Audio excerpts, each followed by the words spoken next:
আসসালামু আলাইকুম। আজকে আমি দারুণ মজার প্যান পিৎজা তৈরি করে দেখাবো। চুলাতে যে এত সুন্দর প্যান পিৎজা তৈরি করা যায় না দেখলেই বিশ্বাসই হবে না। আমার এই ভিডিও দেখে আপনারাও তৈরি করতে পারবেন। তাহলে চলুন রেসিপি শুরু করি। একটা বোলের মধ্যে নিয়ে নিচ্ছি ময়দা 2 কাপ। ময়দার পরিবর্তে আপনারা চাইলে আটাও নিতে পারবেন। দিয়ে দিচ্ছি স্বাদ মতো লবণ আর ইস্ট দিয়ে দিচ্ছি 2 চামচ। 2 কাপ ময়দার জন্য 2 চামচ ইস্ট দিতে হবে। 2 চামচ চিনি দিয়ে দিচ্ছি। 2 চামচ গুঁড়া দুধ দিয়ে দিচ্ছি। সব 2 চামচ করে আমি দিয়ে দিলাম। এখন ভালো করে মিক্স করে নিব। তারপরে আমি হালকা কুসুম লিকুইড দুধ নিয়েছি, অল্প অল্প করে দিব আর মাখিয়ে নিব। দুধের পরিবর্তে আপনারা চাইলে এখানে হালকা কুসুম পানি দিতেও পারবেন। 1 কাপ দুধ সবই লেগে গেছে। এখন আমি ভালো করে মথে নিব 6-7 মিনিট ধরে। একদম মসৃণ করে মথে নিতে হবে। তারপরে 1 টেবিল চামচ তেল দিয়ে দিলাম, দিয়ে ভালো করে মথে নিব। হাতের সাথে লেগে আসলে মাঝে মাঝে তেল লাগিয়ে নেবেন, তাহলে হাতের সাথে লেগে যাবে না, মথতে সুবিধা হবে। মথা হয়ে গেলে আমি ডোয়ের উপরে তেল লাগিয়ে রেস্টে রেখে দিব 1 ঘন্টা। কোনো গরম স্থানে রেখে দিবেন, তাহলে দেখবেন সুন্দরভাবে ফুলছে। 1 ফোঁটা তেল দিয়ে আমি র্যাপিং পেপার দিয়ে র্যাপ করে রেখে দিচ্ছি। ঢাকনা দিয়ে ঢেকে দিলেও হবে। ফিরে আসবো 1 ঘন্টা পর।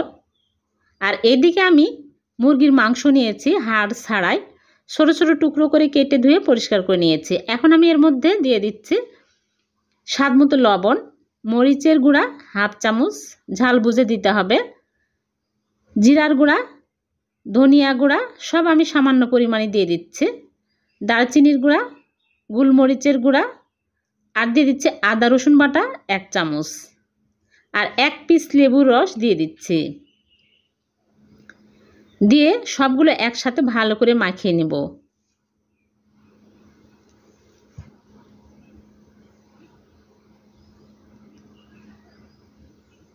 মাখানো হয়ে গেলে আমি চুলায় প্যান বসিয়ে দিয়ে দিচ্ছি সামান্য পরিমাণে তেল। তেল গরম হয়ে আসলে মুরগির মাংস দিয়ে দিচ্ছি, দিয়ে নেড়েচেড়ে রান্না করে নেব। চুলার আঁচ একদম লো আঁচে করে আমি ঢেকে রেখে দিব সিদ্ধ হওয়া পর্যন্ত। পানি দেওয়ার প্রয়োজন নাই, লো আঁচে রাখলেই পানি বের হবে। আর মাঝে মাঝে আমি ঢাকনা খুলে নেড়েচেড়ে দিয়েছি, হয়ে গেছে, ভালোভাবে সিদ্ধ হয়ে গেছে। এখন আমি চুলা থেকে নামিয়ে নিচ্ছি। চুলা থেকে নামিয়ে একটা বাটিতে ঢেলে এক সাইডে রেখে দিব।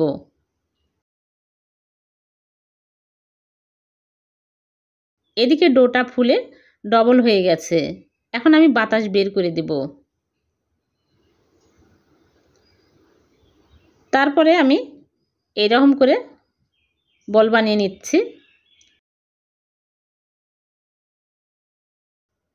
তারপরে প্যানের মধ্যে নিয়ে নিচ্ছি 1 চামচ ময়দা, তাহলে পিৎজাটা পুড়ে যাবে না, আবার লেগেও যাবে না। এখন আমি ডোটা এরকম করে একটু চেপে চেপে বড় করে দিব। মাঝখানে একটু গর্তর মতো করব আর সাইড দিয়ে সমান করে নেব, সাইড দিয়ে উঁচু করে দেব এইরকম করে। তারপরে আমি ঢেকে রেখে দিব 10 মিনিট। 10 মিনিট পর ফিরে আসলাম, দেখুন ফুলে গেছে। এখন আমি কাঁটা চামচ দিয়ে এইরকম করে ফুটো ফুটো করে দিচ্ছি। তারপরে আমি ডিম নিয়েছি, ডিমের কুসুম সাইডে দিয়ে দিচ্ছি, তাহলে সুন্দর কালার আসবে। যারা ওভেনে বেক করবেন তারা ডিমের কুসুম না দিলেও হবে, ডিমের কুসুম দিলে সুন্দর কালার আসবে, এজন্য দেওয়া। তারপরে আমি দিয়ে দিচ্ছি পিৎজা সস। পিৎজা সসটা আমি বাড়িতেই তৈরি করে নিয়েছি। আমি দিয়ে সমস্ত পিৎজা এরকম করে লাগিয়ে নিব। তারপরে মুরগির মাংস দিয়ে দিচ্ছি। আপনারা এখানে যে কোনো সবজি ব্যবহার করতে পারবেন পছন্দ মতো।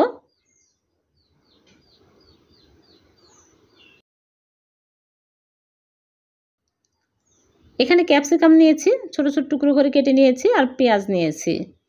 এখন আমি উপর দিয়ে দিচ্ছি।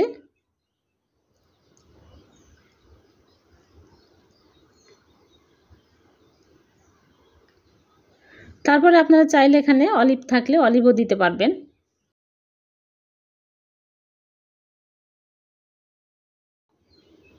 এখন আমি মজরেলা চিজ দিয়ে দিচ্ছি।